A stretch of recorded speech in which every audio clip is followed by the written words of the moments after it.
मेरे प्यारे विद्यार्थियों, जय श्री राम।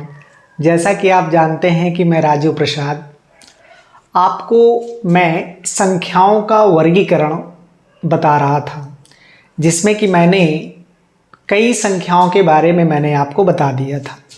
जैसे प्राकृतिक संख्या अर्थात नेचुरल नंबर किसे कहते हैं, ऐसी संख्याएं जिनसे हम वस्तुओं को गिनने का प्रयास करते हैं उन्हें हम प्राकृतिक संख्या कहते हैं। इसके बारे में मैंने बता दिया था। फिर मैंने आपको बताया पूर्ण संख्या। पूर्ण संख्या क्या होती है?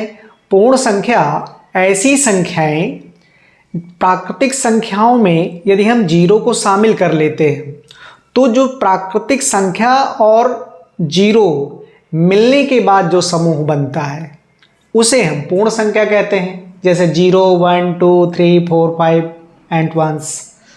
इसी तरह मैंने आपको पूर्णांक संख्या बताया, इंटीजर नंबर। पूर्णांक संख्या क्या होती हैं? ऐसी संख्याएं जो धनात्मक हों, ऋणात्मक हों और शून्य हो, तो ऐसा समूह क्या कहलाता है? पूर्णांक संख्याएं कहलाता है। 3 संख्याएं बताने के बाद फिर मैंने आपको बताया सम संख्या अर्थात इवन नंबर। अब ये इवन नंबर अर्थात सम संख्या क्या होती है? ऐसी संख्याएं जिनको हम 2 से यदि डिवाइड करें अर्थात यदि 2 से भाग दें तो भागफल क्या हो जाए? भागफल कुछ आए लेकिन शेषफल शून्य हो जाए।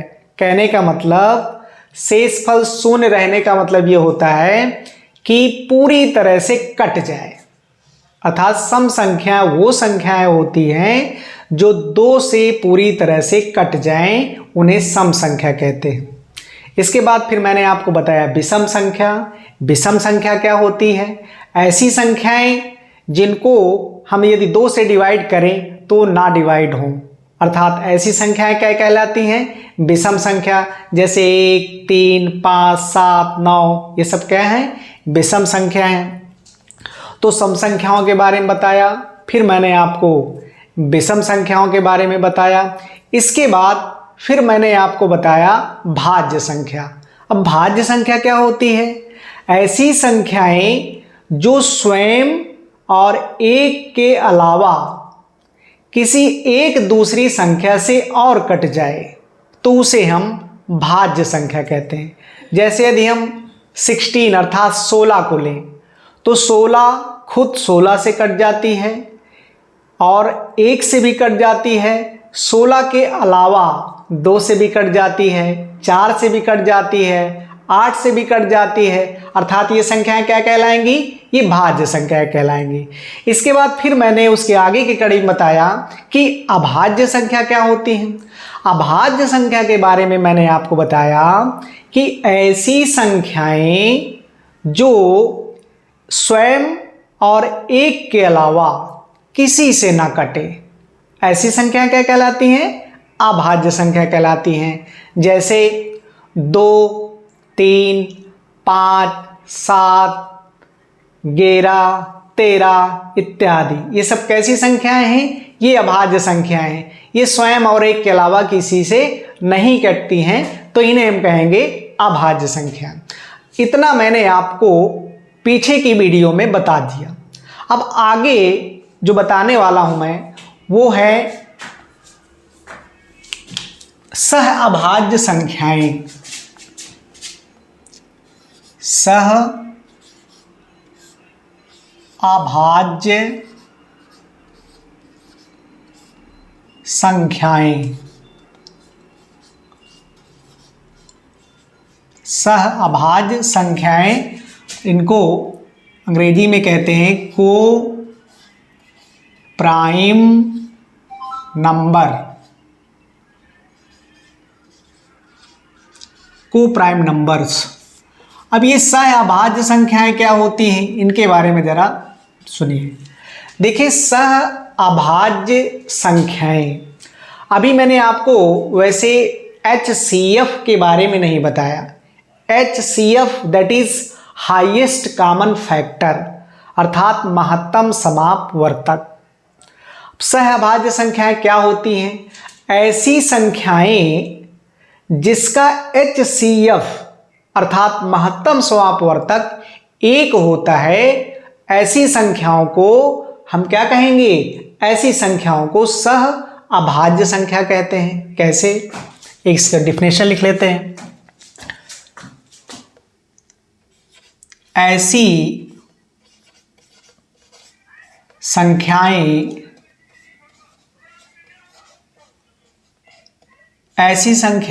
जिसका HCF मां शा पा अर्थात महत्तम समापवर्तक, ऐसी संख्याएं जिसका महत्तम समापवर्तक 1 होता है, सह अभाज्य संख्याएं कहलाती हैं। सह अभाज्य संख्याएं कहलाती हैं। सह अभाज्य संख्याएं कहलाती हैं।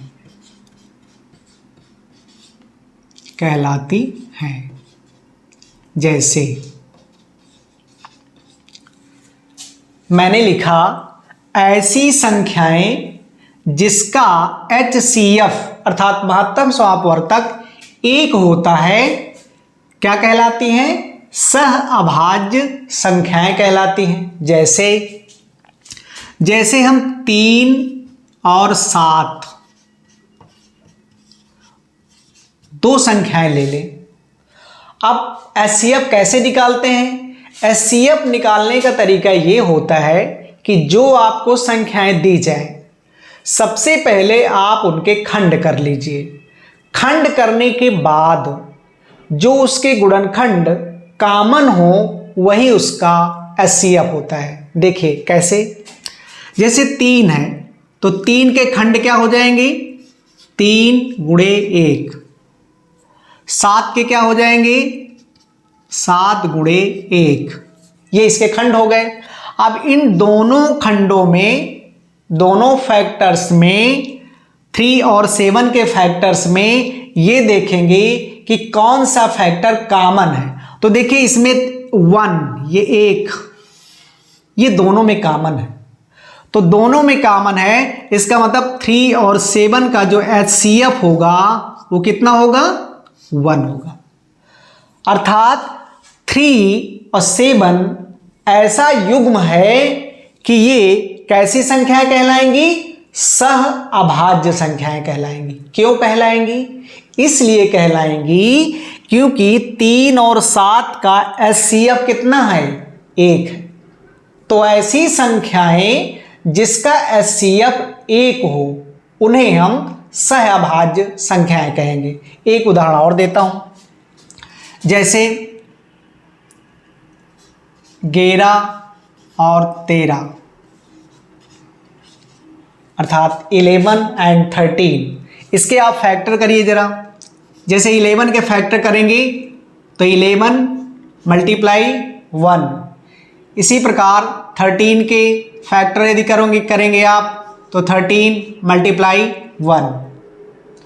अब यदि आप इसका देखेंगे इस फैक्टर में कौन कॉमन है तो 1, ये इसमें 1 कॉमन है। इसका मतलब HCF कितना हो जाएगा? 1 हो जाएगा।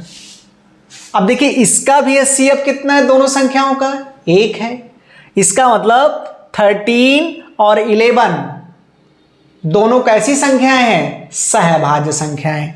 तो ऐसी कोई भी आप संख्या ले लीजिए, जितनी भी संख्याएं हों, और यदि उसका HCF 1 निकले तो उसे क्या कहेंगे? उसे सह अभाज्य संख्या कहेंगे। आप अन्य एग्जाम्पल भी ले सकते हैं। अब मैं आपको दूसरी संख्या बताने जा रहा हूं और वह है अपेक्षित अभाज्य संख्याएं। अपेक्षित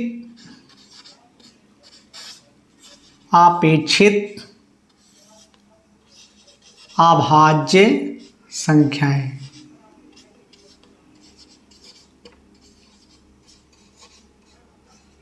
अपेक्षित अभाज्य संख्याएं, इसको क्या बोलते हैं?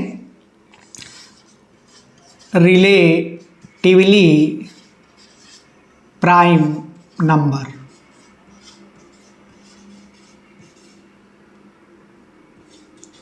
ये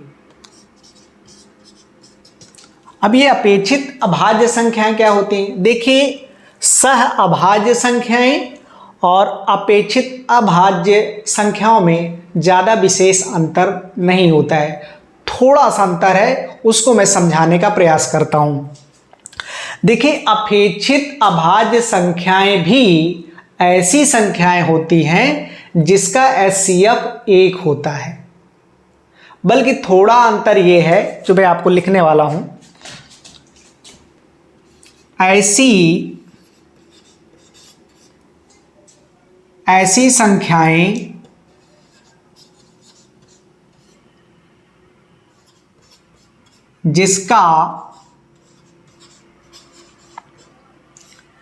जिसका एचसीएफ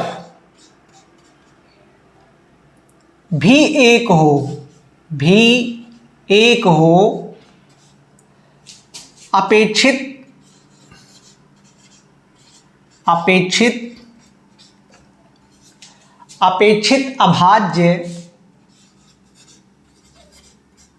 अपेक्षित अभाज्य संख्याएं कहलाती हैं,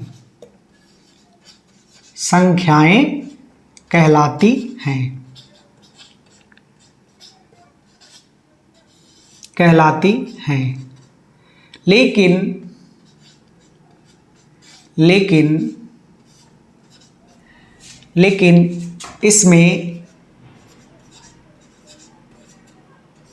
दोनों संख्याएं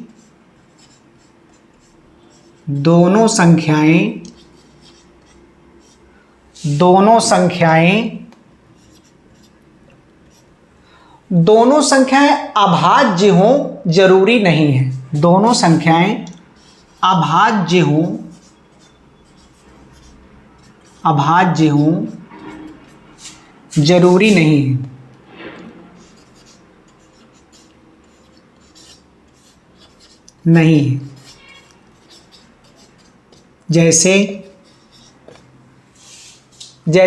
जैसे मैं लेता हूं उदाहरण के तौर पर 9 और 16। अब देखिए, इसमें मैंने आपको बताया कि अपेक्षित संख्याएं क्या होती हैं? ऐसी संख्याएं जिसका एचसीएफ 1 हो, अपेक्षित अभाज्य संख्याएं कहलाती हैं। लेकिन इसमें दोनों संख्याएं अभाज्य हों जरूरी नहीं है। कैसे? ध्यान दीजिए, यदि मैं 9 के फैक्टर करूं तो 3, 3, 1, 16 के करूं यदि 2, 2 टू जा 4, 4 टू जा 8, 8 टू जा 6, वो 16 और 1। अब देखिए, इसमें 1 और ये 1 दोनों कॉमन मिल रहे हैं। इसका मतलब 9 और 16 दोनों का एचसीएफ कितना हुआ? दोनों का एचसीएफ 1 हुआ। तो हमने अभी बताया आपको कि अपेक्षित अभाज्य संख्याएं क्या होती हैं? ऐसी संख्याएं जिसका एचसीएफ कितना हो? 1 हो। तो इसका एचसीएफ कितना हो गया? 1 हो गया। लेकिन कोई जरूरी नहीं है कि दोनों संख्याएं अभाज्य हों। तो 9 भी भाज्य है और 16 भी क्या है? भाज्य है। सह अभाज्य संख्याओं में क्या था? इसमें दोनों संख्याएं अभाज्य थी। देखिए, 3 और 7 ये भी दोनों संख्याएं अभाज्य हैं, और 11 और 13 ये भी दोनों अभाज्य हैं। लेकिन इसमें 9 और 16 दोनों क्या हैं? अभाज्य नहीं हैं, ये भाज्य हैं। तो दोनों में अंतर ये है कि इसका भी एचसीएफ 1 होना चाहिए और इसका भी एचसीएफ 1 होना चाहिए। लेकिन इसका दोनों संख्याओं का अभाज्य होना जरूरी नहीं है। एक उदाहरण और लेते हैं, जैसे 4, 7। 4 के यदि आप फैक्टर करेंगे तो 2, 2, 1। 7 के करेंगे तो 7 1, इसमें देखिए 1 1 मिल रहा है, इसका मतलब इसका CF भी क्या हो जाएगा, 1 हो जाएगा। तो शायद क्लियर हुआ होगा कि सह अभाज्य संख्याएं और अपेक्षित अभाज्य संख्या में क्या अंतर होता है। दोनों का HCF एक निकलना चाहिए, लेकिन सह अभाज्य संख्या में दोनों संख्याएं अभाज्य होंगी, लेकिन अपेक्षित अभाज्य संख्या में दोनों संख्याओं का अभाज्य होना जरूरी नहीं है। अब आपको आगे की संख्या बताने का प्रयास करूंगा। इसका यदि स्क्रीनशॉट लेना चाहें तो आप ले सकते हैं। अगली जो संख्या है वो आपको मैं बताने वाला हूं। जैसे अगली जो संख्या है वो है परिमेय संख्या। परिमेय संख्या, अब परिमेय संख्या क्या होती है, देखिए परिमेय संख्या, परिमेय संख्या rational number, rational number, rational number. अब ये रेशनल नंबर क्या होता है, देखिए रेशनल नंबर ऐसी पूर्णांक संख्याएं, शब्दों पे ध्यान दीजिएगा, ऐसी पूर्णांक संख्याएं जिसको हम P/Q के रूप में लिख सकें, जहां Q does not equal to 0, ऐसी संख्याएं परिमेय संख्याएं कहलाती हैं। जैसे देखिए ऐसी पूर्णांक संख्याएं, ऐसी पूर्णांक संख्याएं जिनको हम P/Q के रूप में लिख सकें, जिनको हम P/Q के रूप में लिख सकें,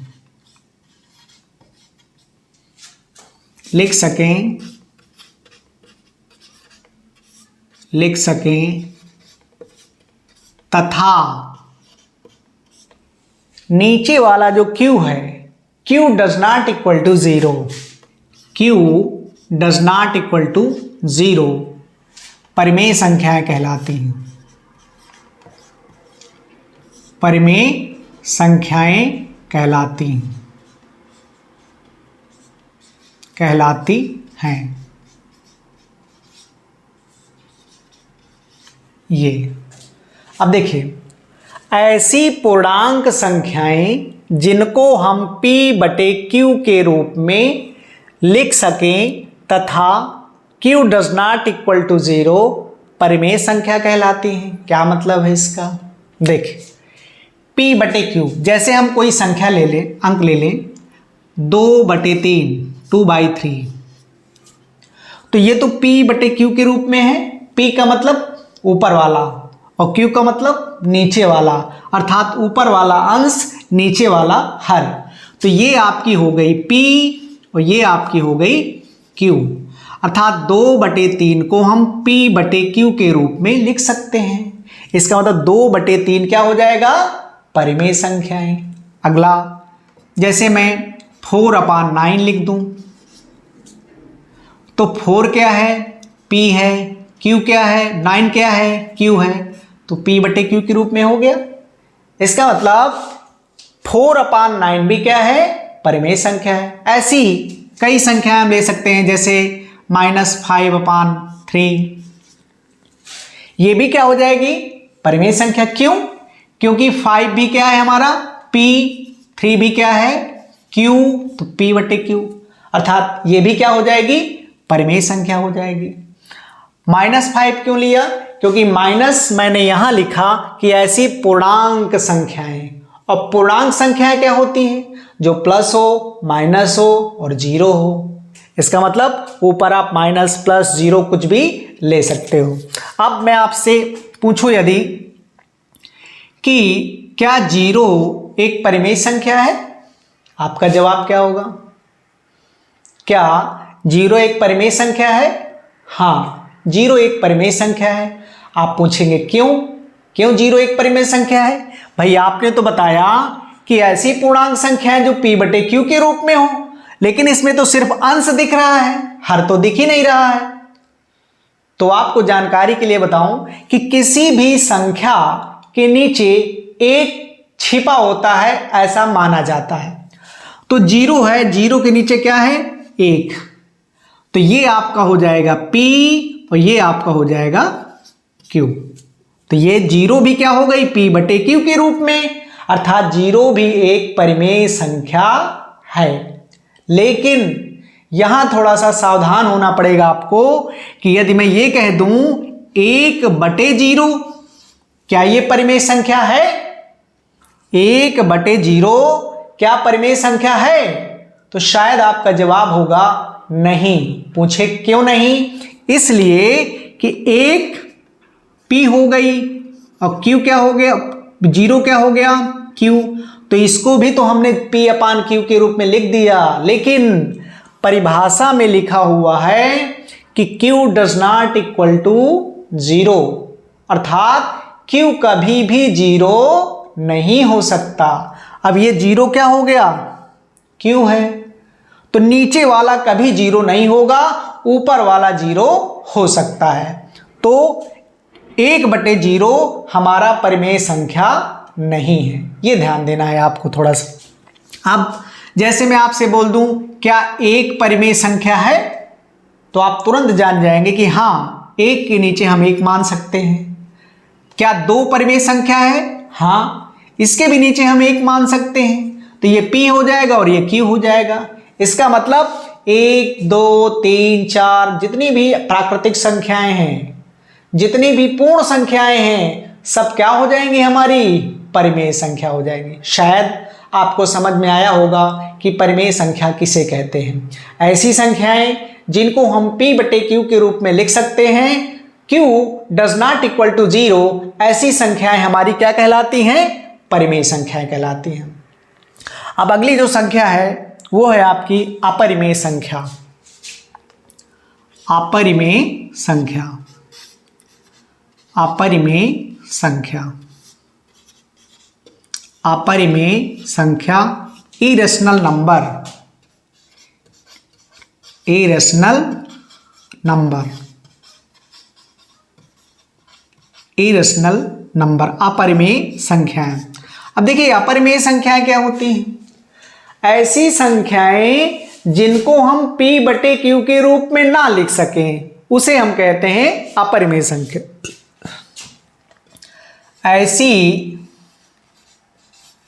ऐसी संख्याएं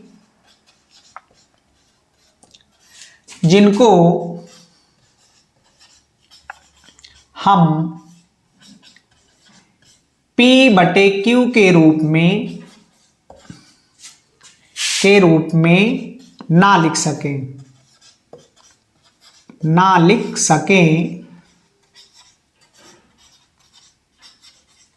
ना लिख सकें, अपरिमेय संख्याएं कहलाती हैं।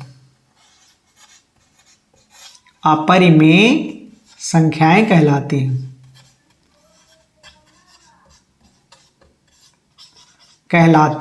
हैं। जैसे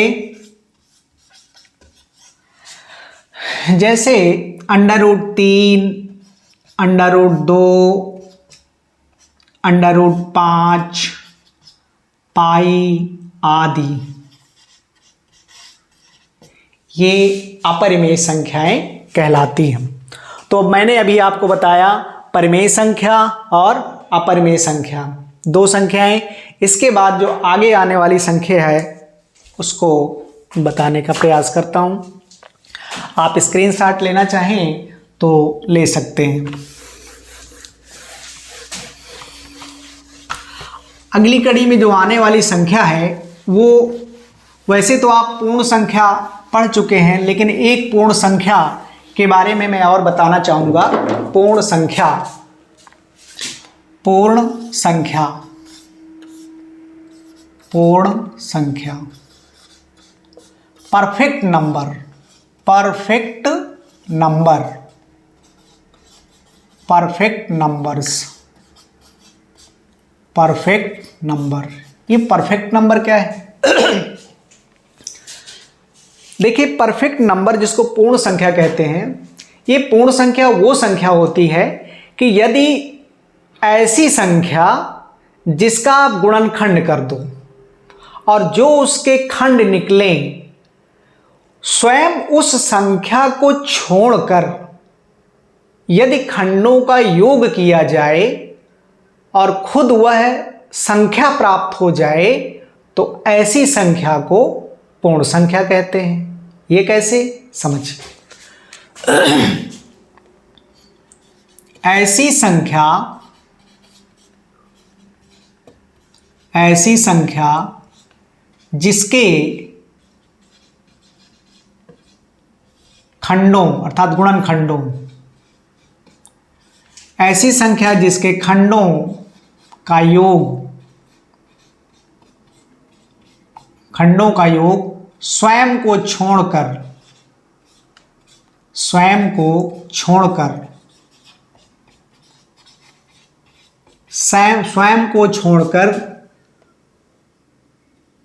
खुद वही संख्या प्राप्त हो जाए,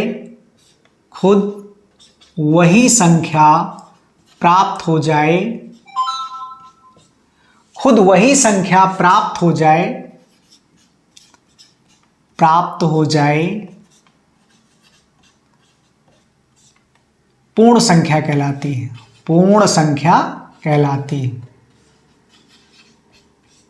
संख्या कहलाती है। जैसे एक अंक की संख्या में केवल 6 ऐसी संख्या है जो कि पूर्ण संख्या है। जैसे 6 के यदि आप फैक्टर करोगे अर्थात खंड करेंगे तो ये होगी 1, 2, 3 और 6। 1, 2, 3 और 6 के ये गुणनखंड होंगे। अब इसमें यदि हम इसको छोड़ दें, इसको ना जोड़ें, मैंने क्या लिखा, ऐसी संख्या जिसके खंडों का योग स्वयं को छोड़कर, ये 6 हमने छोड़ दिया, स्वयं को छोड़कर खुद वही संख्या प्राप्त हो जाए अर्थात ऐड करने से खुद वही प्राप्त हो जाए, पूर्ण संख्या कहलाती है। कैसे, देखिए इसके खंड क्या हुए, ये हुए ना, इसको छोड़ देंगे हम तो 1 + 2 + 3 कितना हो जाएगा, 6। अब देखिए ये 6 और इसका योग भी कितना निकला, 6 निकला, तो ये और ये दोनों क्या है, सेम। तो ऐसी संख्या यदि आप उसका खंड करो और खंड करने के बाद स्वयं उसको छोड़ दो, 6 को छोड़ दिया, अन्य जितनी संख्याएं बची हुई हैं उनको यदि ऐड कर लो तो खुद यही संख्या प्राप्त हो जाए, तो ऐसी संख्या को क्या कहेंगे हम, पूर्ण संख्या कहेंगे। तो एक अंकों में सिर्फ 6 एक ऐसी संख्या है जो एक पूर्ण संख्या है। इसी प्रकार 2 अंकों में एक संख्या है 28 अर्थात 28। 28 भी एक ऐसी संख्या है जो कि पूर्ण संख्या है।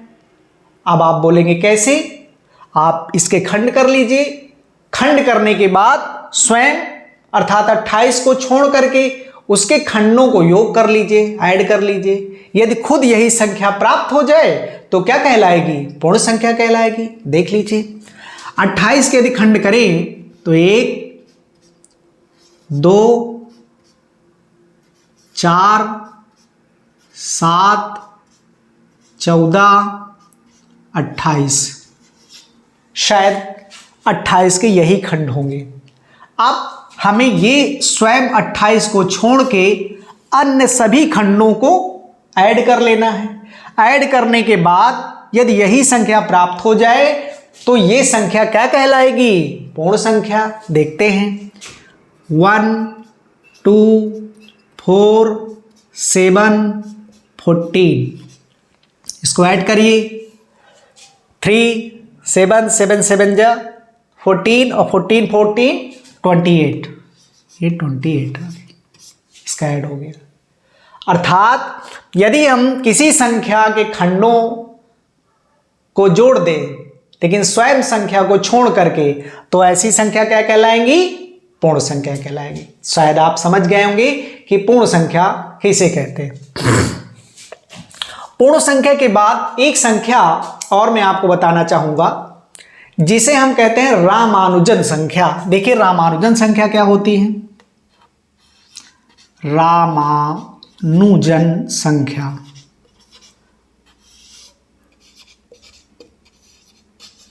रामानुजन, देखिए रामानुजन जो संख्या होती है 1729 एक ऐसी संख्या है कि यदि उसके ऐसी दो संख्याएं ले ली जाए और यदि उनका घन कर दिया जाए तो वह संख्या प्राप्त हो जाए, तो ऐसी संख्या रामानुजन संख्या होती है। और रामानुजन संख्या सिर्फ एकमात्र एक ही है, एकमात्र रामानुजन संख्या 1729 है। कैसे? देखो समझो इसको थोड़ा सा। 1729 इसको देखो ऐसे करेंगे। पहले आप इसको 10 का होल क्यूब प्लस 9 का होल क्यूब, 10 का होल क्यूब जब करेंगे कितना आएगा? 1000। 9 का करेंगे तो 729। यदि आप इसको ऐड करेंगे तो ये 70 और 29 1729 आया। इसी प्रकार आप 12 का होल क्यूब करिए प्लस 12 का होल क्यूब और प्लस 1 का होल क्यूब। 12 का यदि आप क्यूब करेंगे तो 1728 आएगा और प्लस 1 का होल क्यूब करेंगे तो 1 आएगा, और इसको भी यदि ऐड करेंगे आप तो ये आ जाएगा 1729। तो रामानुजन संख्या केवल 1729 ही एक ऐसी संख्या है कि आप दो ऐसी संख्याएं हैं कि जिनका आप घनों का योग करेंगे तो 1729 ही प्राप्त होगा, ऐसी कोई संख्या नहीं होती। तो 1729 क्या है? एक रामानुजन संख्या है। तो इसको भी आप देख लीजिए, और यदि आपको स्क्रीनशॉट लेना हो तो ले सकते हैं। अगली जो संख्या है अगली संख्या है वो आपको, अगली जो संख्या है वो है वास्तविक संख्या। वास्तविक संख्या, वास्तविक संख्या, वास्तविक संख्या, real number, real number, real numbers. ये वास्तविक संख्या क्या है?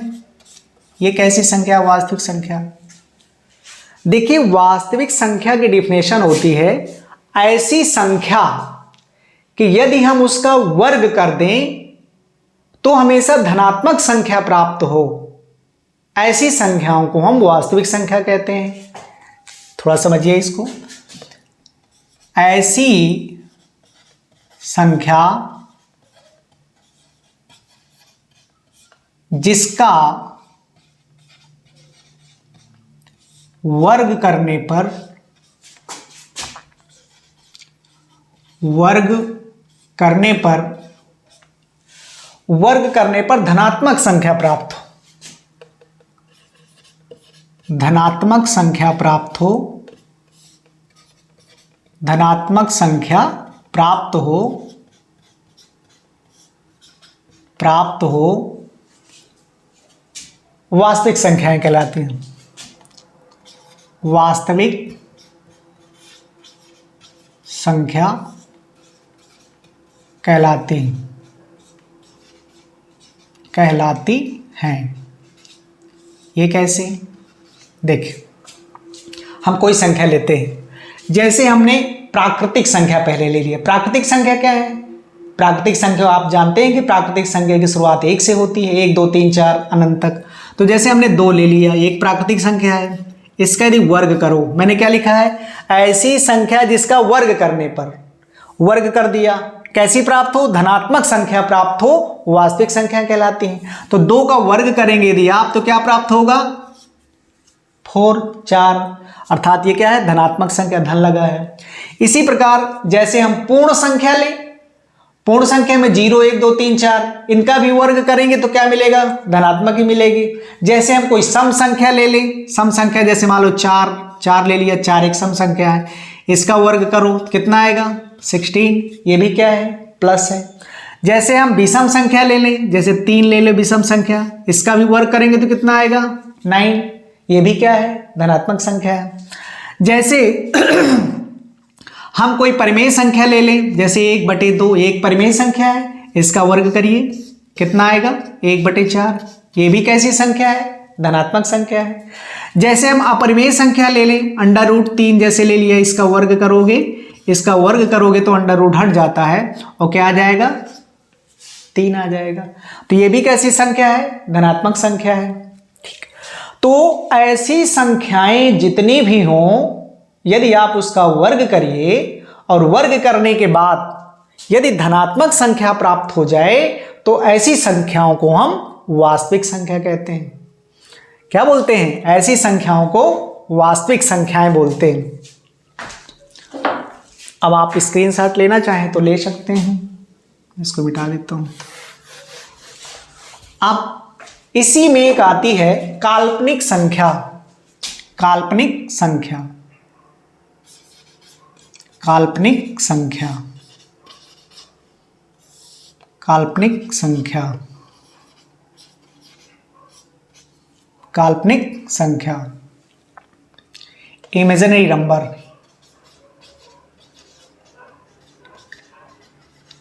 नंबर,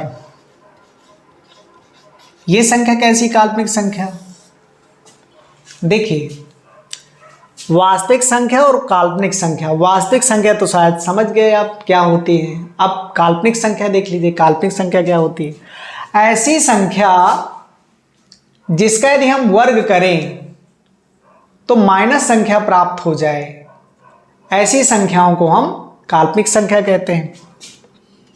ऐसी संख्या जिसका वर्ग करने पर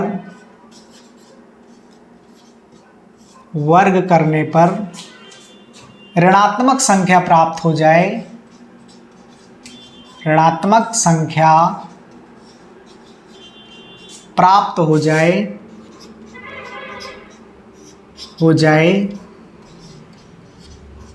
ऐसी संख्याएं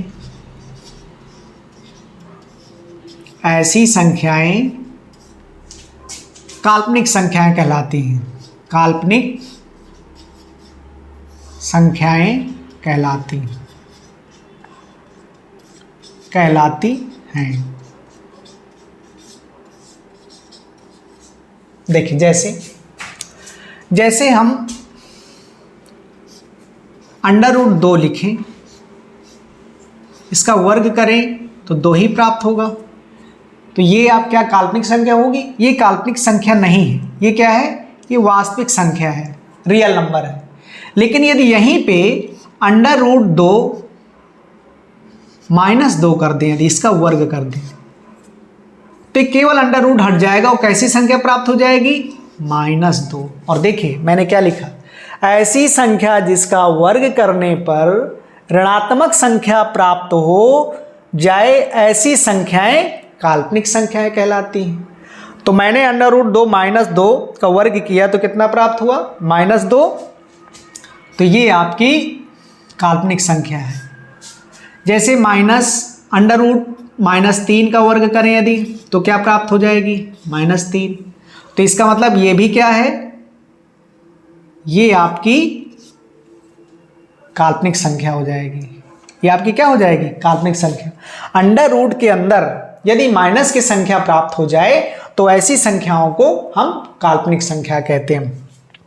मैंने आपको संख्याओं के वर्गीकरण में कई संख्याओं के बारे में प्रकाश डाला। जैसे पहले नंबर में मैंने आपको प्राकृतिक संख्या क्या होती है ये बताया, फिर पूर्ण संख्या क्या होती है ये बताया, फिर पूर्णांक संख्या क्या होती है ये बताया, फिर सम संख्या क्या होती है इसके बारे में बताया, विषम संख्या क्या होती है इसके बारे में बताया, फिर भाज्य संख्या क्या होती है इसके बारे में बताया, अभाज्य संख्या क्या होती है इसके बारे में बताया, फिर मैंने आपको सह अभाज्य संख्या क्या होती है इसके बारे में बताया, अपेक्षित अभाज्य संख्याएं क्या होती हैं इसके बारे में बताया, फिर इसके बाद मैंने परिमेय संख्याएं क्या होती हैं इसके बारे में बताया, इसके बाद अपरिमेय संख्याओं के बारे में, इसके बाद वास्तविक संख्याएं क्या होती हैं इसके बारे में बताया, और लास्ट में मैंने आपको बताया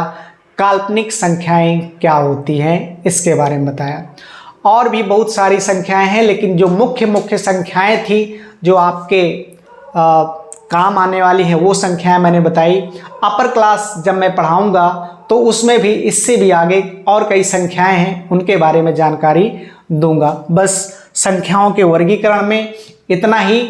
आगे इसमें बहुत ऐसे टॉपिक हैं जिसको एक एक करके मैंने और एक्सप्लेन करके आगे की वीडियो में बताने का प्रयास करूंगा। जैसे अपरिमेय संख्याएं विस्तृत रूप से बताऊंगा, परिमेय संख्याएं इसको भी विस्तृत रूप से बताऊंगा, लेकिन इसको अकेले एक वीडियो में करना पड़ेगा।